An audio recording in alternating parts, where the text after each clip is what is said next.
सोने में एक के बाद एक नई तेजी बनती जा रही है, नया रिकॉर्ड बनता जा रहा है। $3,800 के करीब स्पॉट गोल्ड भी पहुंच चुका है।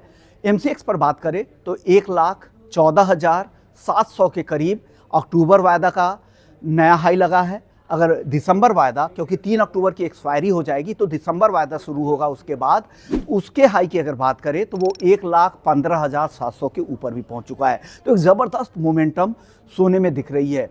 पिछले एक साल के तेजी की अगर बात करें तो सोने में पिछले एक साल में 55% से ज़्यादा की तेजी देखने को मिल रही। इतने स्टेबल एसेट क्लास में इस तरह की तेजी दिख रही है, तो ये मोमेंटम क्यों है, क्यों इतनी तेजी, अनुमान से ज़्यादा इतनी तेजी गोल्ड में क्यों दिख रही है?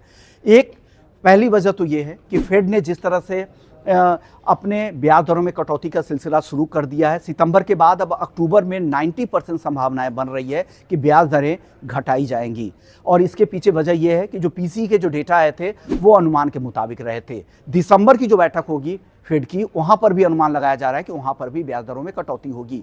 साथ ही यूएस में स्लो डाउन की चिंताएं साफ तौर से दिख रही है। लेबर मार्केट के जो रिपोर्ट है उससे साफ दिख रहे हैं कि आने वाले समय में वहां पे मंदी आ सकती है, और बड़े इकोनॉमिस्ट इस बात का अनुमान लगा रहे हैं कि 2026 के मध्य तक आकर यूएस स्लो डाउन की चपेट में आ सकता है।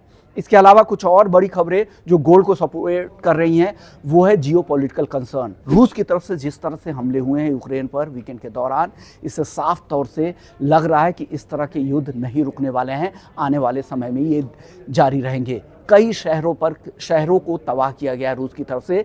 600 से ज़्यादा ड्रोन अटैक किए गए हैं। इसके अलावा एक और अहम खबर है जो गोल्ड को सपोर्ट कर रहा है, वो नए राउंड ऑफ टैरिफ्स जो लगाए गए हैं ट्रंप की तरफ से, ये भी गोल्ड को काफ़ी सपोर्ट कर रहे हैं।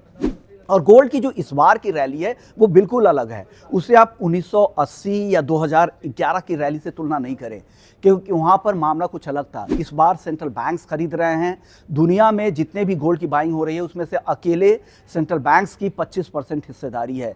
इसे करेंसी के तौर पे ट्रीटमेंट इसे दिया जा रहा है, और डॉलर डी डॉलराइजेशन पे फोकस ज़्यादा है। ज़्यादातर इकॉनमी अब डॉलर पर फोकस कम कर रही है, डॉलर पर निर्भरता लगातार कम हो रही है। पिछले कुछ सालों तक हम देख रहे थे कमोडिटी ट्रेड में 75% तक हिस्सेदारी डॉलर में होती थी, जो घटकर अब 50-55% के आसपास आ गई है। तो ये सारे फैक्टर गोल्ड को सपोर्ट करेंगे।